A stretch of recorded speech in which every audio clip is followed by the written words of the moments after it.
If you want to eat correct Nigerian Akara this festive season, then you should watch this video. This is about the best Akara recipe you would ever find. Welcome back to my channel.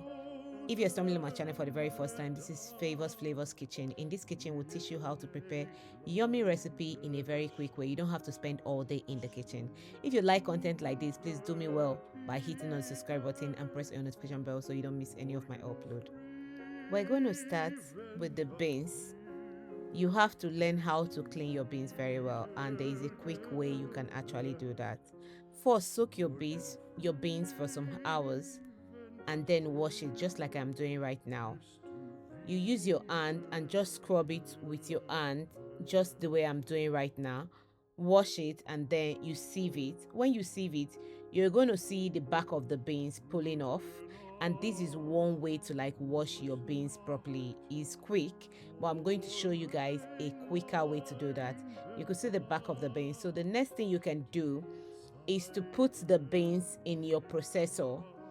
This time you're not using the blade, the iron blade, you're using the plastic one, this particular one.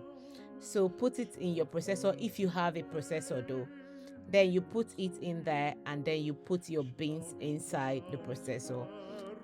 Right now, the portion that I put in is a lot, but if you want to do it, please do it batch by batch, little by little. It will be easier for you if you're doing it for the first time.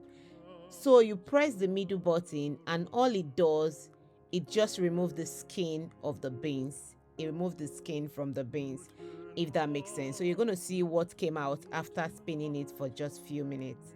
You see how the back of the beans easily comes out. That is the quickest way you can actually wash your beans. See how clean the beans is looking. This is the quickest way you can wash your beans. That is if you have a processor. But if you don't have a processor, please do the hand method. It works all the same. It's also quick, but this is quicker.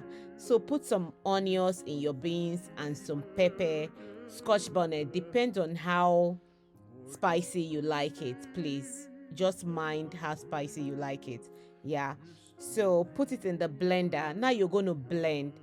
When you're blending portion by portion, by batch, and when you're blending, don't put a lot of water. Just the way I'm doing right now, I blend a little and I put a little water because you don't want the beans to be too soggy.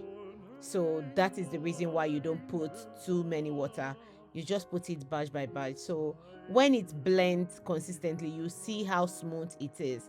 This my blender is very, very good. So if you're looking for a very good blender, try this Kenwood processor. It is very, very good. So by the time I blend these beans, you see how smooth it look. It's very, very smooth. With this, if you can get this kind of consistency, it means when you are going to mix it, it won't take you time. So let me introduce you guys to a new akara recipe.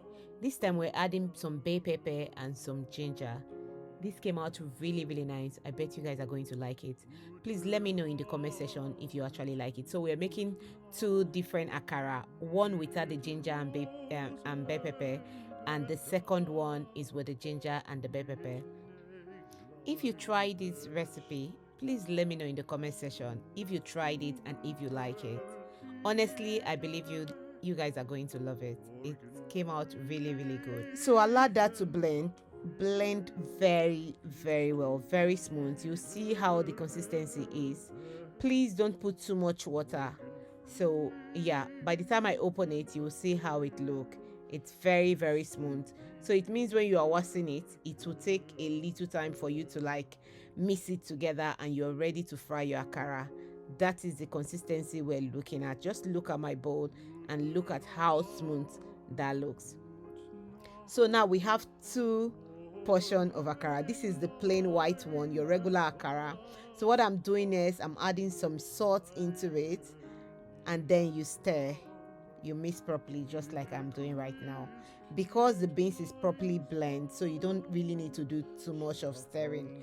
I remember a lady making akara on my streets many years ago back in Nigeria. I'll just go to a shop and sit down there because I want to eat the crumbs from it. By the way, let me not take you guys away from what I was doing. So I just added some sliced pepper. That's if you like your akara to be very spicy. And then I add some onions. Then you stir together. It depends on how you like it. Some people don't like their food very spicy, but I like my akara very, very spicy.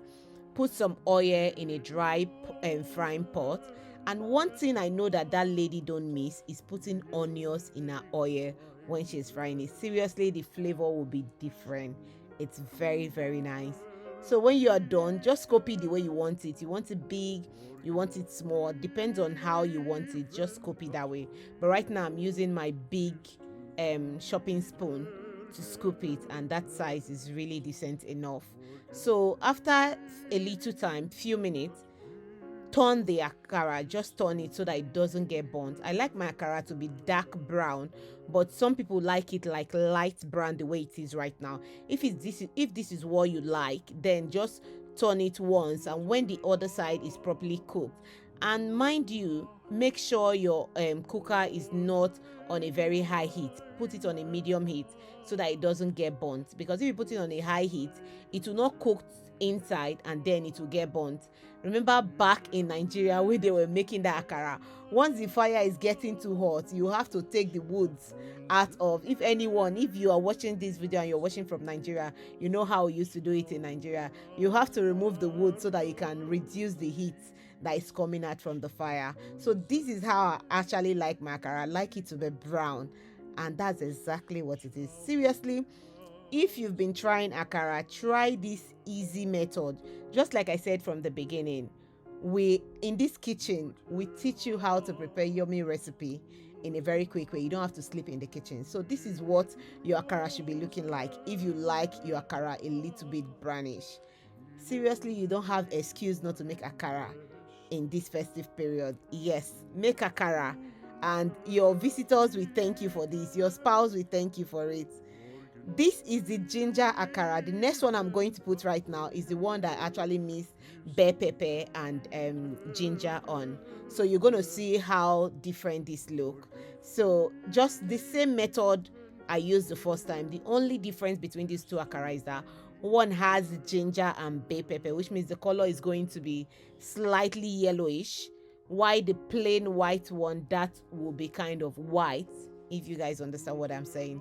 So put it the same way you put it. Make sure your oil is not, your cooker is not on the very high heat. Just make sure the oil is hot enough, and make sure it's not also too low so it doesn't soak the oil, if that makes sense. Just put it in the middle. Yeah, and you can check the temperature from time to time. If you need to high your heating, you high it. If you need to reduce it, you reduce it. But just make sure that it's not too low and it's not too hot, if that makes sense. I like to put that little um drops in. It gives you like a little crunchy crumbs that when you're done, you just, that's the part I love so much. When I spoke about my neighbor that used to make akara in my street, that's the reason why we go there. They will always give you the crumbs after making the akara. So yeah, that's what I like about akara. So when I'm making my akara, I will always put those little ones so I can eat while I'm frying the akara. So if you, just like I said earlier on, if you don't like your akara to be too brown, then just leave it the way it was. But if you want it brown, let it brown just the way it is right now. And this is basically how you can make Nigerian akara. It come out very, very delicious and very yummy. If you think you like this video, please don't hesitate to give the video a thumbs up. And also don't forget to drop a comment. Let me know what you like about this video. And also, you can share with your friends if you think any of your friends would like to see this recipe. Thank you so much for watching. I love you guys, and I'll see you guys on my next one. And this is our akara, Nigeria akara. Voila, that looked very, very delicious. Thank you so much for watching, and I'll see you guys on my next one. Bye bye.